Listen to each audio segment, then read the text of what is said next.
This presentation is brought to you by the University of Delaware Mid-Atlantic Industrial Assessment Center, with Center Director Dr. Keith Gozin and presented by Dan Wolf and Christine Longatano.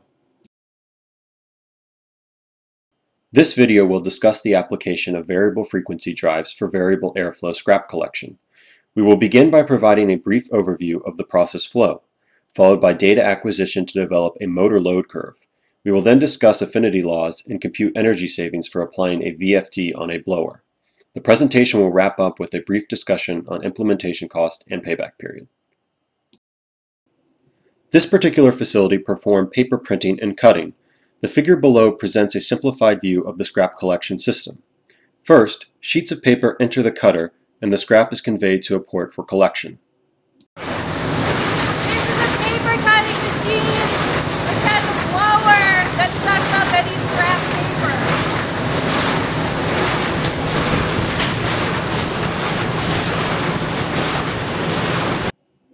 The collection system is powered by a 40 horsepower blower located in the basement.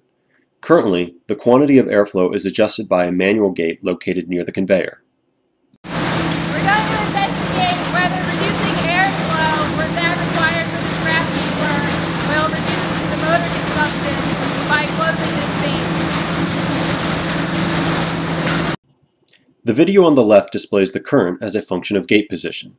We will begin with the gate being completely shut to restrict all airflow. With the gate completely shut, the current draw on the motor is about 31.3 amps.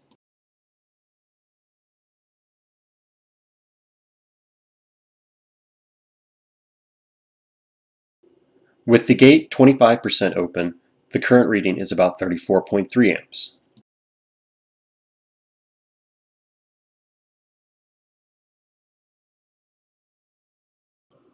At 50% open, the current reading is 38.2 amps.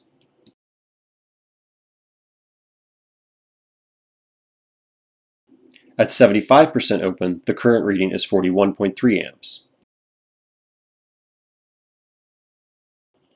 And finally, with the gate 100% open for maximum airflow, the current reading is 42.8 amps. This figure shows the previously collected data on a power versus load curve. As we can see by the red curve, the motor power varies linearly with airflow. When airflow is at 0%, the motor draws about 73% of full load power. With a variable frequency drive, power varies cubically with airflow. This can be described by the affinity laws. The equations below relate fractional power to the rotational speed of the motor, which is then related to the airflow.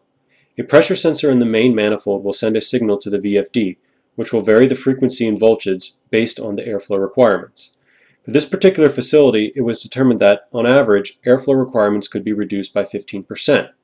Electrical measurements on site indicate an average power draw of 31 kilowatts.